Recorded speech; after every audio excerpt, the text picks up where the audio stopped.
Right, it's 6 o'clock in the morning after the second night in this retreat with Maestro Antonor. Don't know the name of this retreat, but it's nice. It's family area, family business type thing. So Maestro came at 4 o'clock. He woke me up. Freezing cold night. Well, not freezing, but cold. We only got this really thin blanket. Got to get a second blanket. It's not because it's rained a lot. Rained a lot last night, and then it's cold. And I've only got this sweatshirt to sleep in, and so we drank the Bobinsana this morning. Maestro just did a really quiet, could barely hear him. He just did a really quiet Icaro, more like an intention really, into the drink for me, and blew some mapacho over it. It's a little bit hot, kind of slight burn after drinking it for about 15 minutes, which I'd forgotten about. So kind of a dry burn kind of thing. The Bobinsana, and he was saying, talking about the dreams, because the plants will test you in dreams. Like, say for example, in his case, he had a woman come up to him, sort of interested in him when he was with his wife in the dream, and he was saying, no, I have a wife here. And this woman said, oh, come with me, I want you, kind of thing. And this is part of the test, to test your character. And I asked him, I said, so it's similar to the dreams that I had when he corrected all my energies, when I thought that the witch in Thailand was trying to connect to me in these kind of weird parties I did the video on, weird sexual parties, trying to test you, to see if what your reaction is going to be in the dream.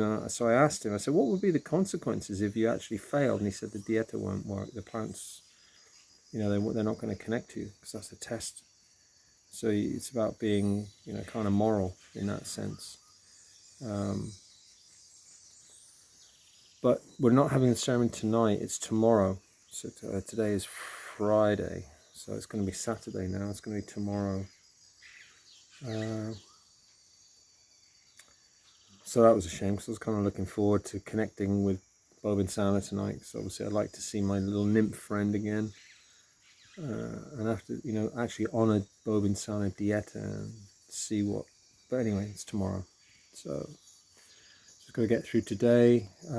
Food's going to be a bit more limited. I'm only going to be allowed breakfast and lunches now, no food in the evening, which is difficult, because if it's cold at night, you want food on board to sleep. It's difficult enough to sleep anyway, and I'm up fucking loads of times having a piss, fucking 4 or 5 times a night, which is a pain in the arse in these conditions, because you have to go to the door and pee out the door or whatever, and it's just waking you up when you've only just got to sleep sometimes. And so, but Bobinsana is a nice dieta generally. There's no problems with it. It's not like you vomit or anything like that, or have headaches, or shouldn't anyway. It's very smooth. And he mentioned about the Huaca Purana tree that we saw yesterday. He said, yeah, I would do that one for your second one. He said that's quite smooth as well. Shouldn't be any problems with that. It's not like headaches or a stomach ache or anything. So that should be okay for the next one. But just for this week, just reiterated the food. There's no meat allowed, not chicken, not allowed on Bobinsana. So it's just eggs, spaghetti, rice, potatoes. Fruit's okay, papaya's okay. All the fruits are all fine on Bobinsana. There's only some dietas. I think it was, the dieta with Rusbel, which was a mix. That was albahaca, mapacho, and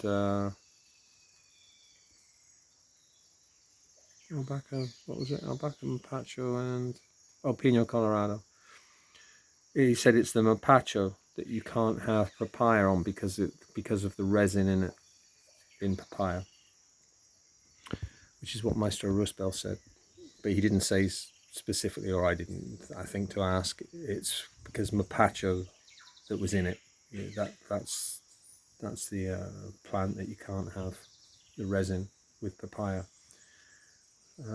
So we had a good chat the last couple of hours. He was here at 4 o'clock and said it's 6 now, so we've been chatting for a couple of hours in candlelight, and of course now it's light, so he's gone to try and sleep as well. So I'm going to try and meditate for a bit, try and do 3 hours a day every day, an hour at a time. So I'm going to try now, but I'm tired. I just do want to go back to bed.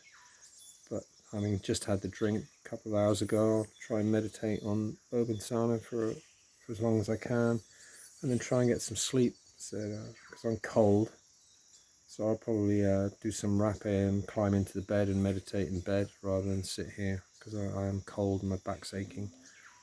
So start of Bobinsana today. I'm hungry, but so I've got to be up. The breakfast will be about 8. I'm hungry now, so I can feel the Bobinsana swilling around in my stomach, gurgling away now after 2 hours. I'm getting a bit hungry. And it's because it's rainy season. It's just, it's pretty dull and overcast and a little bit chilly. So not exactly the best circumstances, but because I hate the cold, I'd rather be hot than cold. But then, it is what it is. So it's just, but I've got to get a second blanket. It's just too cold at night. I'm waking up, go for a pee all the time, and it's waking up with the cold. So I'm not sleeping too well, but I'm feeling alright though. Not too, So anyway, that's the start of. So this won't be this video is not for Ayah 90. That'll be tomorrow, and then I'll do a video on that. I'm doing it with Ruben, who's the family member here who's been working with Kambo for years and years, back in the days of Peter Gorman when he first came in. I was talking to Father Jim last night. The two Americans, there's 2 Jims here, the father and son, and the older Jim, he's a bit like Father Christmas. Nice fella, and he first came here in the 90s with Peter Gorman because he was his friend.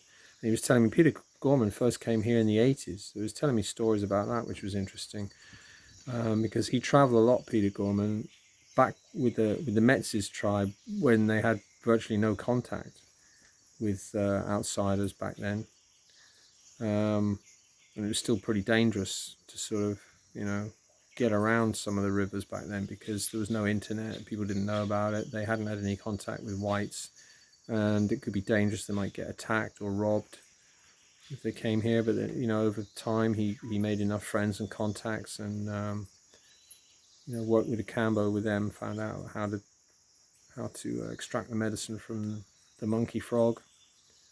He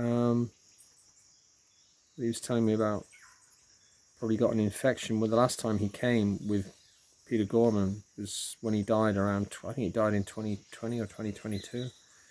And his Peruvian wife thought that it was that last trip that finished him off, because he became an ayahuasca shaman, Peter Gorman. Because he was here for coming here for 30 years.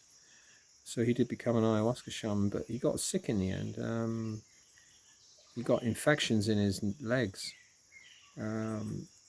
which they blame on Belen Market, because I think he fell over in Belen Market. He had cuts and whatnot, and he had these horrible infections in his legs that wouldn't, like the flesh-eating bacteria and stuff, which kind of surprised me really. For if he was an ayahuasca shaman and they wouldn't have plant meds, and yet he couldn't fend it off, which I found a bit disturbing with all his experience in plant medicines. But then he was older, so maybe when he got older, probably in his 80s, so maybe when you get sick at that age, and it's your time's up basically once you're old enough. But because you think of someone as strong as Papa Julio. He was talking about Papa Julio because he knew him very well. He did ayahuasca ceremonies when Papa Julio was alive, old Jim. And he was saying he was a tiny guy. He was so skinny, because obviously he was a really powerful shaman. But because he did a lot of work, he did a lot of dietas. And of course on dietas you lose an incredible amount of weight. And as you're getting older, if you're doing dietas still like that and as strong as he was, it doesn't mean you're physically strong, but spiritually he was super strong. Which is why, he's still great to know that Maestro Antenor is his father.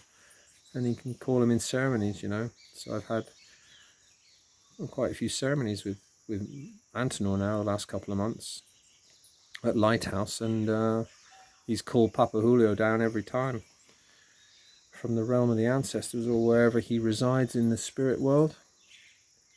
So it's a privilege to, I didn't get to obviously meet him before he died, but everyone says he was a lovely guy and he was always out to help people in it, but he was a super strong shaman who died at 86 a few years ago. So it's just interesting, and Ruben was telling his stories about seeing the black anacondas in this area, which is the most powerful one, which is what Maestro sings, Boa Negra, Boa Negra, Boa Negra, in Icaros, to call the spirit of the black anaconda. So, all good stuff. And he was talking about his some of his ceremonies with seeing the spirit of the black anaconda coming to him, and him saying, wanted to be his friend and whatnot. But anyway, I'm going to do some rapping, get back into bed, meditate there and try and warm up. I'm really cold.